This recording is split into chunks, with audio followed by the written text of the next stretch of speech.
तो दोस्तों, अगर आप भी घर बैठ के प्रॉपर्टी रजिस्टर करना चाहते हैं, फी कैलकुलेट करना चाहते हैं, अपने एरिया का कैटेगरी जानना चाहते हैं, कोड जानना चाहते हैं और क्या प्रक्रिया है वो जानना चाहते हैं, तो ये वीडियो आपके लिए है।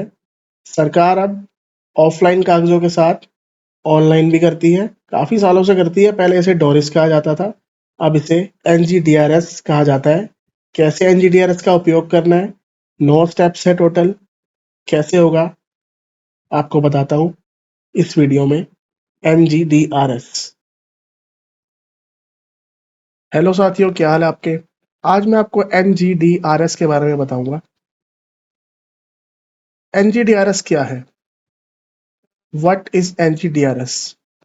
अगर फुल फॉर्म जानना चाहोगे तो national generic document registration system. आप जो भी अपने मकान की रजिस्ट्री करवाते हैं या अन्य डॉक्यूमेंट्स की रजिस्ट्री कराते हैं, आजकल वो ऑनलाइन भी अपलोड होती है सिंपल भाषा में। इससे पहले डोरिस चलती थी, अब एनजीडीआरएस चलती है। डॉक्यूमेंट राइटर्स या किसी वकील पे आप जाएंगे तो एनजीडीआरएस करवाना अनिवार्य है। ये पूरी तरह से सेंट्रल गवर्नमेंट के अंडर है। एनजीडीआरएस किसी भी कोर्ट में आप जाते हैं तो एक आपका ऑनलाइन डॉक्यूमेंट उनके पास पहले से पहुंचा हुआ होता है।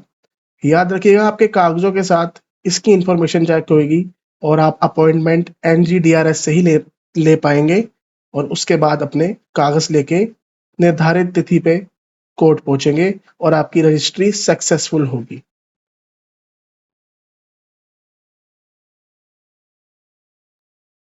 तो सबसे पहले मैं आपको बताना चाहूंगा इस पे आईडी कैसे बनाएं। ये एनजीडीआरएस सॉफ्टवेयर हर स्टेट का अलग है। मैं आपको दिल्ली का बताना चाहूंगा दोस्तों, क्योंकि मैंने हाल ही में दिल्ली में काम किया है। सो एनजीडीआरएस दिल्ली में काम किया है, प्रोसेस सबका सेम है। तो आप ये वीडियो किसी भी स्टेट से देख रहे हैं उससे कोई फर्क नहीं पड़ता, ऑलमोस्ट प्रोसेस सेम रहेगा क्योंकि ये ऑनलाइन पोर्टल है इसीलिए। एनजीडीआरएस के आप किसी भी लिंक पे आएंगे तो आप सबसे पहले आप गूगल पे जाएंगे और एनजीडीआरएस टाइप करेंगे। उसके बाद जिस लिंक पे मैं गया हूँ उस लिंक पे पहुंच जाएंगे। याद रखिएगा, कई बार ये लिंक नहीं खुलता, इसलिए मैं एज इट इज ये लिंक अपनी वीडियो के डिस्क्रिप्शन में डाल दूंगा। आपको एनजीडीआरएस की साइट पे आके यहाँ पता लगेगा now property registration is easy for everyone. तो सरकार साफ साफ ये बताना चाहती है कि ये आसान प्रोसीजर कर दिया है। आपका जो सारा डाटा है एकदम से सरकार के पास इससे पहुंच जाएगा। सिटीजन्स भी इसको यूज कर सकते हैं, आपको किसी वकील की भी जरूरत नहीं है। पर जिस काम में वकील की जरूरत है वो है फीस भरना, स्टैम्प पेपर, अपॉइंटमेंट लेना और अपनी ड्यूटी चेक करवाना। सबसे बड़ा प्रोसीजर यही है, इसलिए आपको डॉक्यूमेंट राइटर या वकील की जरूरत पड़ेगी। सो हम इस पे रजिस्टर कैसे करेंगे, सबसे पहले आते हैं हाउ टू रजिस्टर। ठीक है, सिटीजन ऑर्गेनाइजेशन आप किसी पे भी जा सकते हैं। आप अपना काम सिटीजन से आराम से कर लेते हैं, कोई दिक्कत नहीं होती। ऑर्गेनाइजेशन की शायद कोई और मांग हो, जो बड़े बड़े वकील या डॉक्यूमेंट राइटर भी बैठे हैं वो भी इससे ही कर रहे हैं। तो आप इस पर सिंपली जाएं और रजिस्टर पे क्लिक करें। Citizen type, citizen registration, citizen type Indian है आप तो इंडियन भरें, सिटीजन है जो भी आपका नाम है और जो भी आपका एड्रेस है। अभी मैं ऐसे ही भर लेता हूँ।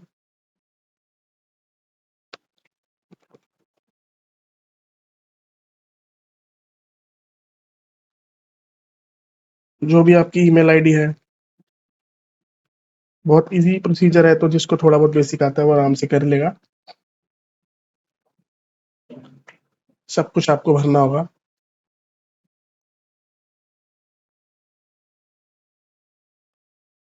तो इसमें आधार नहीं है तो ये आपको चेक करना पड़ेगा। देखिए, ड्राइविंग लाइसेंस, पैन वगैरह कुछ भी, पैन कार्ड ही सबसे ज़्यादा चलता है वैसे, तो मैं पैन का उपयोग कर लूँगा यहाँ पे। और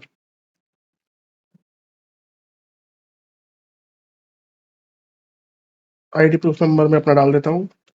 तो क्योंकि मैंने पहले भी अपना एक अकाउंट बनाया हुआ है इसलिए मेरा पैन भी नहीं एक्सेप्ट कर रहा है। चलिए मैं दूसरा डाल देता हूँ, कोई बात नहीं। तो जैसे ही आप अपनी सारी डिटेल्स यहाँ डाल देंगे, यूजर नेम और पासवर्ड क्रिएट कर लेंगे और एक हिंट क्वेश्चन डाल लेंगे, उसके बाद सबमिट करके आपका नंबर इस पे रजिस्टर्ड हो जाएगा। इसके बाद आपको NGDRS के पोर्टल पे आना है। अब हम इस पे लॉगिन करेंगे। लॉगिन करने के लिए यूजर नेम आपका जो भी आपने बनाया था, पासवर्ड आपने जो भी आपने बनाया था, एक कैप्चा कोड डालेंगे। जैसे ही आप गेट ओटीपी करेंगे तो OTP sent on registered mobile आ जाएगा। आप देख सकते हैं ओटीपी आ गया है, मेरे मोबाइल पे ओटीपी आ चुका है।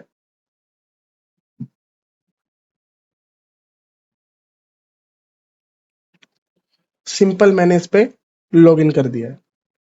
आइए अब इसका इंटरफेस जानते हैं। Home, data entry, e search, user management, valuation, certified copy. किसी भी डॉक्यूमेंट के रजिस्ट्रेशन करने के लिए आपको डाटा एंट्री पे जाना पड़ेगा। डाटा एंट्री पे क्लिक करके यहाँ डाटा एंट्री PDE पे क्लिक करना पड़ेगा। ये सबसे पहला स्टेप है। यहाँ से आपको न्यू डॉक्यूमेंट एंट्री करनी पड़ेगी।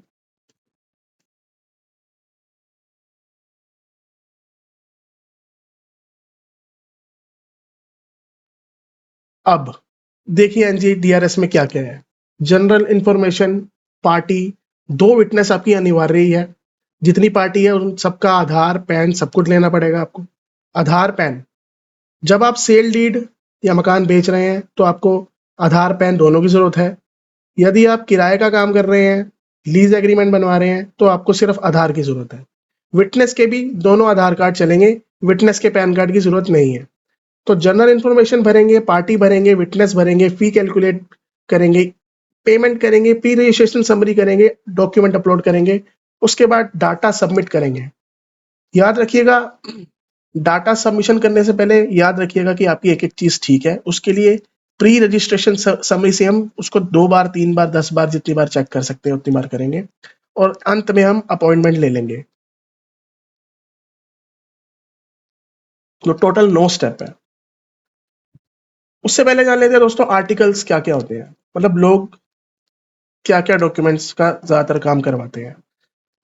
मैं मोटा मोटा आपको बताऊं तो इसमें बहुत सारी चीजें हैं, जैसे एडॉप्शन डीड और अवार्ड। ये मतलब ऐसी ऐसी चीजें हैं जो लोग बहुत कम करवाते हैं, बट जो मेन मेन चीज होती है वो हमारी होती है sale agreement, sale deed, relinquishment deed, rectification deed. ये रेक्टिफिकेशन डीड तब होती है जब कोई गलती होती है कागज में, उसको रेक्टिफाई करवाना पड़ता है। विल, ट्रस्ट, ऐसी सारी तमाम चीजें आपको इसमें मिल जाएगी। Power of attorney.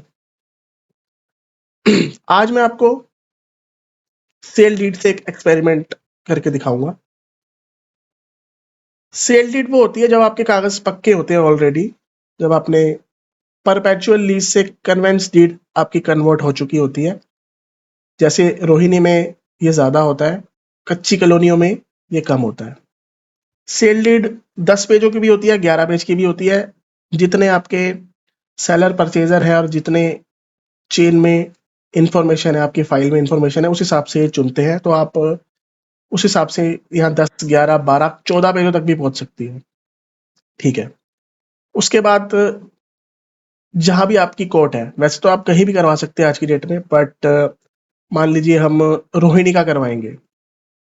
कौन कौन से कोर्ट है दिल्ली में? कश्मीरी गेट, रोहिणी, आपका साउथ के कोर्ट है। अब मैं सारा बताऊंगा। तो मान लीजिए हम रोहिणी के कराएंगे तो जैसे नॉर्थ में हम करा रहे हैं तो नरेला का कराएंगे, तो इसमें आपका खुद ही एरिया आ जाएंगे। नॉर्थ नरेला आ गया। मान लीजिए नॉर्थ नरेला नॉर्थ, तो जैसे जैसे सेक्टर्स डिवाइड है वैसे वैसे उसमें आ जाएगा। यदि आपको आपका सेक्टर इसमें नहीं मिलता, जैसे हम डाटा एंट्री सबमिशन कर रहे हैं, पहला स्टेप पूरा कर रहे हैं, अब आपको अपनी लोकेलिटी ढूंढ ली है। अब मान लीजिए मुझे तो सेक्टर सेक्टर 38 चाहिए था, बट इसमें 37 तक ही आ रहा है, तो हम दोबारा पीछे जाएंगे और 38 ढूंढ लेंगे। ठीक है। फॉर एग्जाम्पल फिलहाल हम सेक्टर 29 का करते हैं। जैसे ही आप सेक्टर 29 यहाँ पे चुन लेंगे, प्रॉपर्टी डिटेल्स में आ चुके हैं हम, उसके बाद ये ऑटोमेटिक फिल हो जाएगा। ये नॉर्थ एमसीडी में इसकी लोकल गवर्निंग बॉडी है, area locality colony Narela north. अब कोई फ्लोर है तो अ floor in an independent residential property, आपको पता होना चाहिए पहली बात कि आपकी कमर्शियल प्रॉपर्टी है, प्लॉट है, रेजिडेंशियल प्रॉपर्टी है, उस हिसाब से हम प्रॉपर्टी यूसेज चुनेंगे। तो हम इसको सारे ऑप्शन मिलते हैं, ऑप्शन भी मैं गिनवा देता हूँ। एग्रीकल्चर लैंड, रिवर, तो इसके बाद प्रॉपर्टी यूसेज है। प्रॉपर्टी यूसेज में क्या क्या है? Agriculture land, river bed, agriculture land, independent industrial building, a floor in an independent residential property. इसकी बहुत ज्यादा आपके पास फाइलें आएंगी क्योंकि फ्लोर बहुत बिकती है। तो आप रेजिडेंशियल प्रॉपर्टी में कोई फ्लोर अगर बेचेंगे तो आपको यहाँ क्लिक करना पड़ेगा। Flat commercial use, commercial flat के लिए, flat residential use, residential price के लिए, independent commercial building, independent residential house, तो ये सारे आपको ऑप्शन मिलेंगे। आज मान लीजिए हम इंडिपेंडेंट रेजिडेंशियल हाउस कर रहे हैं, ठीक है जी। कंस्ट्रक्शन टाइप ज्यादातर पक्का ही होता है, बाकी आपको पुराने कागजों को देख के पता लग जाएगा। अब इसमें 0.9 और 1 का फैक्टर होता है। जो मकान 2000 के बाद बना है वहां हम 2000 चुनते हैं, जो 90 से बना है उसको 0.9 कहते हैं इस भाषा में, उसको 1990 और 2000 में कर देते हैं। कागजों में आपको अगेन पुराने कागजों में आपको पता लग जाएगा, ठीक है ना। तो मान लीजिए हम 2000 पे जाते हैं क्योंकि ज्यादातर रोहिणी में यही आते हैं। इसके बाद आता है दोस्तों इंडिपेंडेंट रेजिडेंशियल हाउस की इंफॉर्मेशन हमें देनी है। तो मान लीजिए ये सब कुछ आपके पुराने कन्वेंस डीड में गिवन है, पर फिर भी मैं आपको एक मोटा मोटा एग्जांपल देता हूँ। मान लीजिए हम 60 मीटर का प्लॉट का आज सौदा बनवा रहे हैं, जिसमें ज्यादातर 4 फ्लोरें होती है, ठीक है। प्लिंथ एरिया अंडर रिलीज वैसे कागजों में गिवन होता है, पर अगर ना हो तो आप 1/3 इसका प्लॉट एरिया ले सकते हैं। अब 60 का 1/3 क्या हुआ? 20। ऐसी 32 होता तो 32 का 1/3 क्या होता? 11। तो रोहिणी में 60 मीटर के और 32 मीटर के प्लॉट ज्यादा है। Total plinth area of the property क्या हुआ? आप बताइए। टोटल आपका हुआ 4 फ्लोर हैं तो 60 into 4 240। Land Sheriya under transfer, अब आप कितना बेच रहे हैं? हम तो पूरा ही बेच रहे हैं, तो हम पूरा 60 मीटर ही बेचेंगे। यदि आपकी एक फ्लोर होती तो हम 60/4 कर देते हैं, कितना हो जाता? 60 को 4 से डिवाइड करोगे कितना हो जाएगा? 15। 15 हो जाएगा। पर हम पूरा बेच रहे हैं तो यह पूरा आएगा। यदि पार्किंग गिवन हो तो आप पार्किंग दे सकते हैं, हम आज पार्किंग नहीं दे रहे। अब आ गया प्रॉपर्टी एड्रेस। सेक्टर 29 की प्रॉपर्टी मान लीजिए पॉकेट बी का 21 नंबर मकान है। तो मान लीजिए पॉकेट 10 में B21 प्लॉट नंबर है, सेक्टर 29 है। तो हम क्या करेंगे, कैसे इसको लिखेंगे? B21 plot number, pocket 9, sector 29, Rohini, Delhi. पूरा एड्रेस हमने इसमें दे दिया। B21 हाउस नंबर क्या हुआ है? हाउस नंबर हुआ 21। B21 है 21, सिर्फ 21 लिखना है। पिन कोड 29 का जो भी पिन कोड है, मान लीजिए आप चेक कर सकते हैं, वैसे मान लीजिए हम 36 कर देते हैं आज, कोई नहीं। इसके बाद आती है property attributes, land record, data फैचिंग attributes. तो यहाँ खसरा number, यूपीआईसी number, plot number, 3 option मिलते हैं। हम यहाँ प्लॉट नंबर चुनते हैं क्योंकि जिस प्लॉट पे ये बना है हमें उसकी इंफॉर्मेशन देनी है। तो हमारा 21 प्लॉट नंबर है, हमने इस पे ऐड कर दिया। कागजों में हमेशा साइड्स गिवन होती है, तो हमें यहाँ पे अब साइड्स देनी है। Boundary east, boundaries west, boundaries south, boundaries north. अब मान लीजिए इसके 21 में है, ओ सॉरी, 21 प्लॉट नंबर के ईस्ट में है 19 नंबर प्लॉट, वेस्ट में है 22 नंबर प्लॉट, साउथ में है रोड 9 मीटर। तो ऐसा आपको गिवन मिलेगा आपके पुराने कागजों में, आप उसके हिसाब से बिल्कुल सही सही भरेंगे। नहीं तो आप जब भी कोर्ट पहुंचेंगे वो कहेंगे भाई ये इन्फॉर्मेशन गलत है, सो ठीक करवा के ला। फिर आपको वहाँ रेक्टिफाई करवाना पड़ेगा और टाइम लगेगा। इसलिए आपको कागज से टैली करके चलना है। आपका सीनियर कोई बता रहा है तो उसको पूछ के चलना है। और मान लीजिए नॉर्थ में इसकी एंट्री है, ठीक है। तो ऐसे हम इसकी साइड्स भर देंगे, एडिशनल इन्फॉर्मेशन भरने की कोई जरूरत नहीं है। तो ये सारा हमने भर दिया है। इंडिपेंडेंट रेजिडेंट हाउस है, 60 मीटर का है, पक्का है, 2000 की बनावट है, 4 फ्लोरें हैं, और टोटल प्लिंथ इसका हमने 240 कर दिया, 60 इंटू 4 करके। और लैंड शेयर जा रहा है 60। अब इसको अब हमें इसकी वैल्यूएशन खुद ही पता लग जाएगी। इसके हिसाब से आपके कागज बनते हैं और फीस बनती है। तो जनरल इंफॉर्मेशन हम भर चुके हैं, प्रॉपर्टी डिटेल्स हम भर चुके हैं। अब हम आएंगे जी पार्टी पे। पार्टी के पेज पे आते ही आपके, आप ऊपर से देख रहे हैं ना टैब्स, जनरल यहाँ थी, प्रॉपर्टी यहाँ थी, पार्टी यहाँ है। आप पार्टी से कभी भी प्रॉपर्टी पे जा सकते हैं, कोई गलती है तो एडिट करके चेंज कर सकते हैं। अब देखो 60 मीटर का प्रॉपर्टी वैल्यूशन क्या है, मैं आपको बता दूं। 60 मीटर का प्रॉपर्टी वैल्यूशन है 43,92,000। तो 44 लाख के पेपर बनेंगे।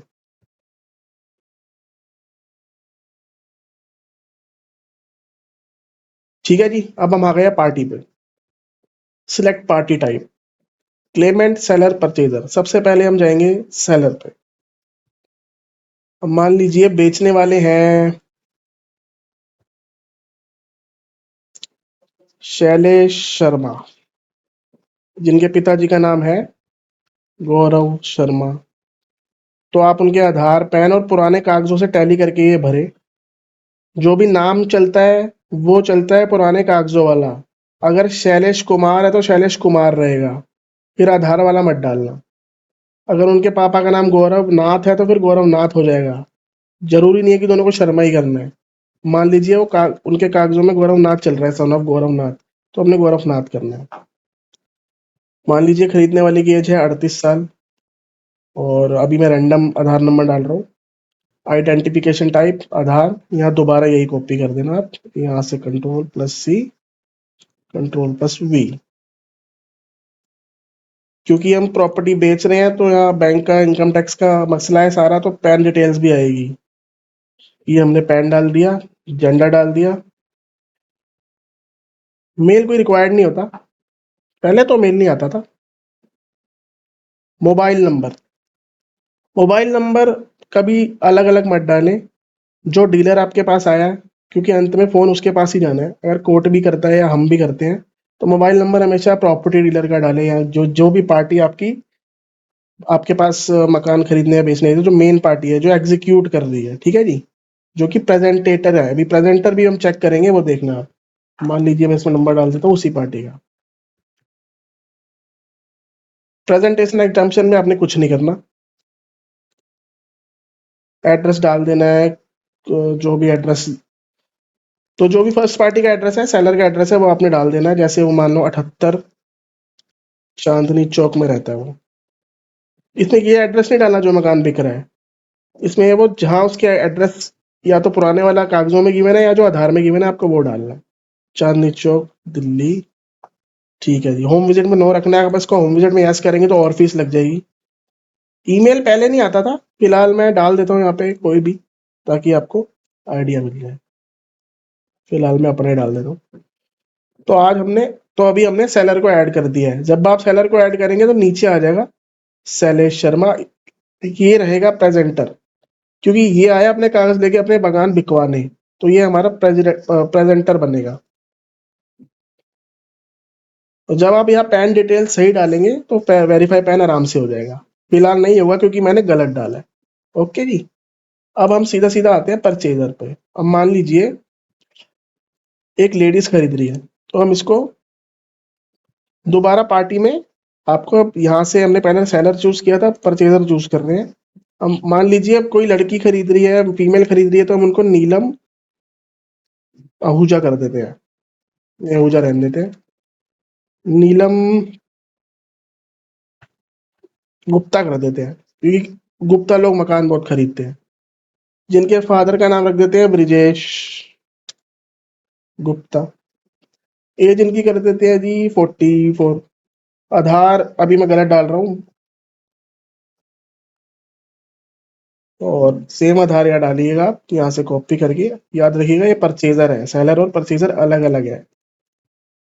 पैन कार्ड भी डाल देते हैं अभी, BQBPB 130, जो भी डाल दो आप। क्या हुआ?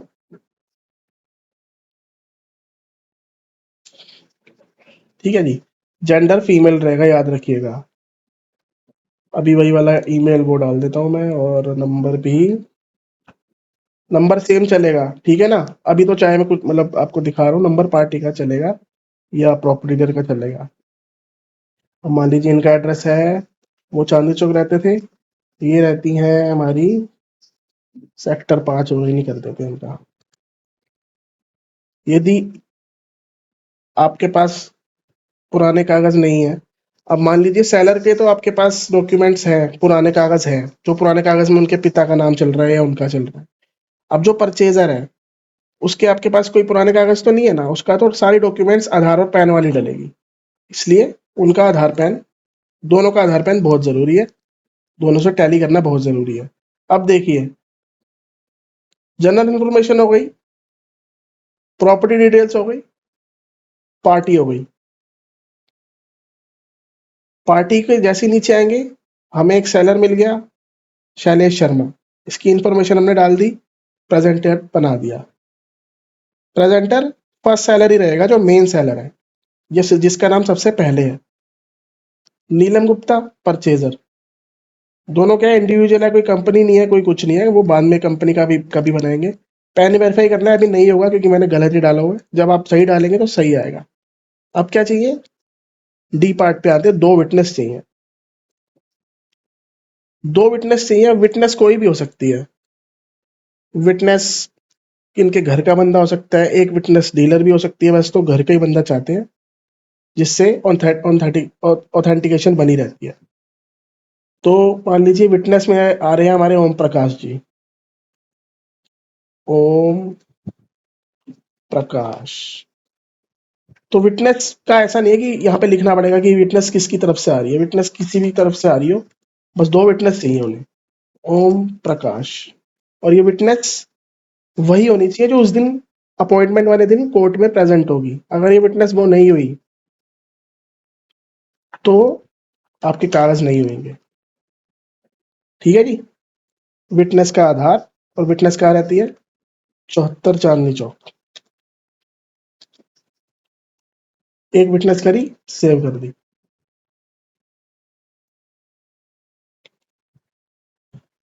अब अगली विटनेस आ रही है मिसेस। ठीक है जी, ये मैं इसलिए कर रहा हूँ ताकि आपको याद रहे। मिसेस दीपिका पंडित, जिनके पापा का नाम है रंजन पंडित। तो जो जो आपके पास विटनेस के प्रूफ आएंगे और सेलर परचेजर आएंगे, सही सही डालना है आपने।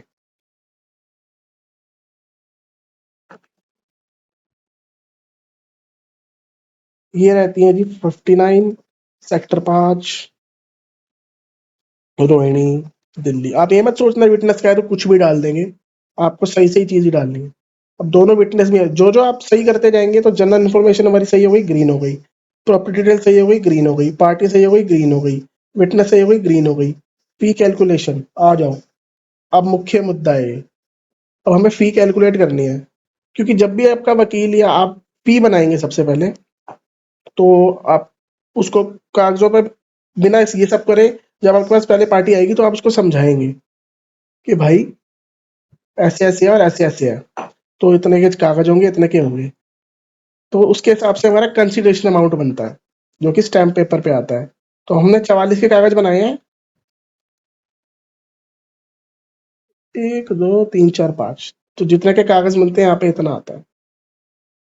ठीक है जी।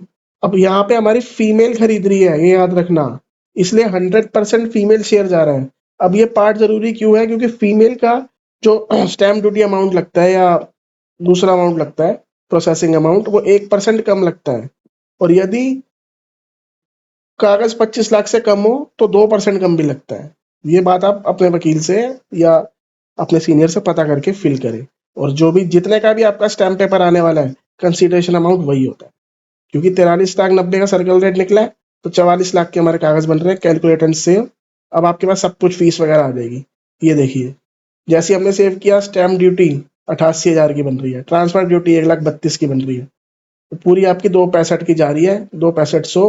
रजिस्ट्रेशन फी हो गई 44,000, स्टैम्प ड्यूटी हो गई 88,000, कॉपिंग फी 100 रुपए, ई चेंज ऑफ नहीं 1,000 रुपए, ट्रांसफर ड्यूटी की, तो सब कुछ आपका सेव हो गया जी। देखो, होम विजिट फी जीरो है क्योंकि हमने चुनी नहीं थी। तो ये सारा आपको आपका वकील समझा देगा बेचने से पहले। अब आता है पेमेंट। पेमेंट से पहले मैं आपको अपलोड डॉक्यूमेंट का बता देता हूँ, क्योंकि पेमेंट तो आप तभी करेंगे जब आपका स्टैम्प पेपर आएगा, बट मैं आपको फिर भी ओवरव्यू दे देता हूँ पेमेंट कैसे करनी है। कोई भी आप कागज बनवाते हैं तो उसकी एक फी रिसिप्ट होती है, ई रजिस्ट्रेशन फी रिसिप्ट, और एक ई स्टैम्प पेपर होता है, सबको पता है। फी रिसिप्ट का डेट और फी रिसिप्ट का सर्टिफिकेट नंबर यहाँ पे सेव कर दोगे तो आ जाएगा, ई स्टैम्प का, सॉरी। ऐसे ही फी रिसिप्ट का करोगे तो सर्टिफिकेट नंबर डालोगे, तो ये जो सारी 44,000 88,000 पेमेंट करने के बाद जब आप इसमें डाल दोगे ना, तो ये सब जीरो हो जाएंगी, आपकी पेमेंट सक्सेसफुल हो जाएगी। इसके बाद सिर्फ दो चीजें रह जाएंगी, डॉक्यूमेंट को अपलोड करना, डाटा सबमिट करना और अपॉइंटमेंट लेना। अब क्या करना है हमें, Aadhaar card, original ID proof, upload NOC, ये तीनों चीजें आ रही हैं। अब मैं आपको इस तीनों चीजों का उदाहरण दे देता हूँ। आप इसमें, जैसे इसमें लिखा है आधार कार्ड, तो आप इसमें सबके आधार कार्ड डाल देंगे। आप यही सोच रहे हैं, पहली बात तो देखिए 2 स्टार बने हैं, यानी 2 मैंडेटरी हैं, तो इसका कोई काम नहीं है, आप इसमें 2 से काम चला सकते हैं। एनओसी की ज़रूरत नहीं है, अगर एनओसी की कभी ज़रूरत पड़ती है तो हम इसमें डाल सकते हैं, पूछ के वो काम हो सकता है। और original ID proof of the concerned party. हमें टोटल फाइल की ज़रूरत है। हम उस टोटल फाइल में सेलर का और परचेज़र का और दोनों विटनेस का सबका डॉक्यूमेंट एक ही फाइल में अपलोड करके यहाँ अपलोड करेंगे। अब मैं आपको दिखा देता हूँ कैसे। फॉर एग्जाम्पल, सबसे पहले हम जाएंगे एमएस पेंट में, हम थे टोटल फाइल पे, तो ऐसी होती है एक टोटल फाइल। हमने ऐसी एक टोटल फाइल बना देनी है जहां सेलर का आधार का फ्रंट, आधार का बैक और पैन, परचेजर का आधार का फ्रंट, आधार का बैक और पैन कार्ड, विटनेस का आधार का फ्रंट, आधार बैक, सेकंड विटनेस का आधार का फ्रंट, आधार बैक। आपने टोटल फाइल बनाई, एमएस पेंट में जाके आप आराम से बना सकते हैं। उसके बाद इसको कन्वर्ट कर देना है आपने पीडीएफ में। अब हमारे पास हमारी टोटल फाइल रेडी है। हमने चूज फाइल में जाना है, अपलोड डॉक्यूमेंट में जाकर, और अपनी टोटल फाइल अपलोड कर देनी है। तो इन दोनों सेक्शंस में जो मैंडेटरी है, मैंने उन पे अपनी टोटल फाइल अपलोड कर दी है। क्यों करी है? यदि वहाँ एनजीडीआरएस के सिस्टम में बैठे, यानी कोर्ट में जो एनजीडीआरएस के पोर्टल पे बैठे हैं अपने कंप्यूटर लेके, वो चेक करना चाहे तो आराम से चेक कर सकते हैं कि ये फिटनेस है, ये सेलर है, ये परचेजर है। तो ये सारे डॉक्यूमेंट्स, ये सारी प्रक्रिया आपको पूरी करनी होगी। फिलहाल मैं आपको पेमेंट की प्रक्रिया नहीं दिखा पाया, अगर मेरे पास स्टैम्प पेपर होते तो मैं वो दिखा देता, अभी नहीं है, कभी आगे होंगे तो दिखा दूंगा। यदि आपको टोटल फाइल से लेकर, प्रॉपर्टी डिटेल्स से लेकर, अपॉइंटमेंट से लेकर किसी भी चीज में समस्या हो, मुझे कमेंट कर देना, मैं उसकी एक नेक्स्ट वीडियो बना दूंगा। प्री रजिस्ट्रेशन समरी बहुत मुख्य है भाई, इसे आप प्रिंट करके कागज पर निकाल के आराम से चेक कर सकते हैं। जब आप प्री रजिस्ट्रेशन समरी पे आते हैं, तो ये क्या है, जो कागज आपके अब बाहर आने वाले हैं, आप अपने जो प्रॉपर्टी के कागज बनेंगे उसके आगे अपॉइंटमेंट लगाने वाले हैं। ठीक है ना, ये अपॉइंटमेंट का कागज समझ लीजिए आप एक तरह से, जिसमें आपकी सारी मुख्य डिटेल्स होने वाली है, जिसमें ऑफिस नेम आ रहा है नॉर्थ नरेला, टोकन नंबर यानी जो सीरियल नंबर इस कागज का चल रहा है, उसके बाद क्या क्या आ रहा है, जो जो हमने भरा सब आ रहा है। देखिए, नॉर्थ की है, दिल्ली की है, लैंड टाइप कॉलोनी है, सेक्टर 29 है, कैटेगरी ई है, एज फैक्टर आ रहा है, स्ट्रक्चर आ रहा है, सही भरा है हमने, चेक कर लिया, ठीक है, राइट कर दिया। प्रॉपर्टी रेट्स में minimum rates of construction for residential use, ये हमने नहीं भरा, ये खुद उठाता है। ई कैटेगरी के रेट है 9360 स्क्वायर मीटर, और minimum rent for residential use आ रहा है इतना स्क्वायर मीटर, ये अपने आप उठाता है, क्योंकि इंडिपेंडेंट है, रेजिडेंशियल है, कमर्शियल है, उस हिसाब से यार खुद काउंट करता है, इसमें हमें कुछ नहीं करना। प्रॉपर्टी टेल आ गई आपकी 60 फीस 240, 60 ग्राउंड फ्लोर 4 हमने खुद भरा था, आपको याद होगा। कैलकुलेशन कैसे करी इसने, कॉस्ट ऑफ रेंट कैसे निकाली, 60 को 70,080 वाला, 1780 का आया था हमारा, ये देखो। मिनिमम लैंड रेट से इसने कैलकुलेट करा 42, और कॉस्ट ऑफ कंस्ट्रक्शन 187, जिससे बना 43, 44 का हमने कागज बनाया। ठीक है, village name Rohini sector 29, property boundaries हमने डाली थी, ईस्ट में 19, वेस्ट में 22, साउथ में 9 मीटर, नॉर्थ में एंट्री। प्रॉपर्टी डिस्क्रिप्शन में वही सब आएगा जो आपने डाला है, पिन कोड हमने जो सही सही डालना है वो आएगा। Okay sir. उसके बाद वैल्यूएशन आ गई थी, सेलर का डिटेल्स आ गई, देखिए मिस्टर शैलेश शर्मा, मिसिस नीलम गुप्ता, हमारी परचेजर है मिसिस नीलम गुप्ता, सेलर है ये। अभी तो ये सारी डिटेल्स गलत है आधार पैन की, बट ऐसे आपको देखने को मिलेगा। विटनेस इन्फॉर्मेशन में हमारी दीपिका पंडित एक विटनेस थी, ओम प्रकाश एक विटनेस थे। कभी कभी ये नाम ऊपर नीचे हो जाते हैं तो उससे कोई फर्क नहीं पड़ता, बस आपकी डिटेल सही होनी चाहिए। एक अंडरटेकिंग आ गई तो ये पूरा कागज आपने प्रिंट कर लेना है, और उसके बाद जैसे ही आप पेमेंट करके डाटा सबमिट करेंगे आप अपनी अपॉइंटमेंट ले सकते हैं। तो दोस्तों ये था एनजीडीआरएस के बारे में एक वीडियो। यदि आप एनजीडीआरएस को और अच्छी तरह जानना चाहते हैं तो मुझे कमेंट कर सकते हैं कि आप क्या जानना चाहते हैं। मान लीजिए आपने डिटेल्स तो भर दी है, बट आपको अभी ये प्रोसेस नहीं करना है, तो उसमें कोई बड़ी बात नहीं है। आपको अगर कोई और फाइल भी बनानी है तो आपको ये सारा डाटा आपका सेव हो चुका है। आपको डाटा एंट्री में जाना है, क्लिक करना है, तो ये देखिए ये हमने सबसे पहले बनाई थी तो ये सबसे पहले आ रहा है। हमें इसको दोबारा खोलना है तो सिलेक्ट पे क्लिक करना है, और यदि हमें इसकी प्री रजिस्ट्रेशन समरी निकालनी है, डाउनलोड करनी है, तो पीडीएफ पे जाकर यहाँ से खोल लेना है। आ गई ना प्री रजिस्ट्रेशन समरी।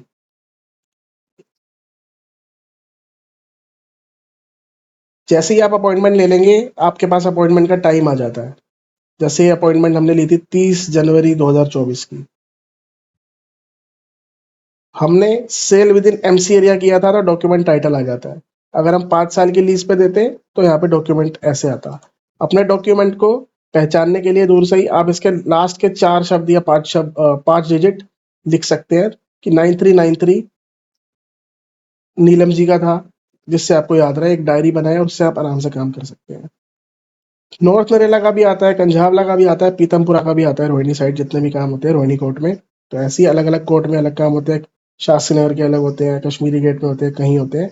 तो वो चीज़ आपको सारी पता करनी है और एनजीडीआरएस चलाना है। ये कोई बड़ी बात नहीं है, बहुत आराम सी, बहुत ईजी स्टेप है। इसमें कोई बहुत ज़्यादा दिमाग नहीं लगाना, धीरे धीरे करोगे तो हो जाएगा। यहाँ से मार लेंगे अब हम लॉग आउट। धन्यवाद। कहाँ दिक्कत आ रही है मैं आपके लिए एक सेपरेट वीडियो बना दूंगा। धन्यवाद। चैनल को सब्सक्राइब। नमस्कार दोस्तों, तो ये एनजीडीआरएस से रिलेटेड एक वीडियो डाली थी जिसमें लगभग पूरा ओवरव्यू मैंने आपको दे दिया। स्टैम्प पेपर और पेमेंट फिलहाल मेरे पास मौजूद नहीं थी, ऑफिस में नहीं हूँ मैं। कभी आगे कोई प्रक्रिया होगी तो मैं अपलोड कर दूंगा। आपके मन में कोई भी सवाल है एनजीडीआरएस को लेके तो आप कमेंट कर सकते हैं, मैं कोशिश करूंगा मैं उसमें आपकी मदद कर सकूं। और अगर आपको और भी ट्यूटोरियल्स चाहिए तो भी कमेंट कर सकते हैं, मैं आपके सारे कमेंट्स पढ़ूंगा। ये है खाली time. Thank you for watching this video. अच्छा लगा तो सब्सक्राइब करना।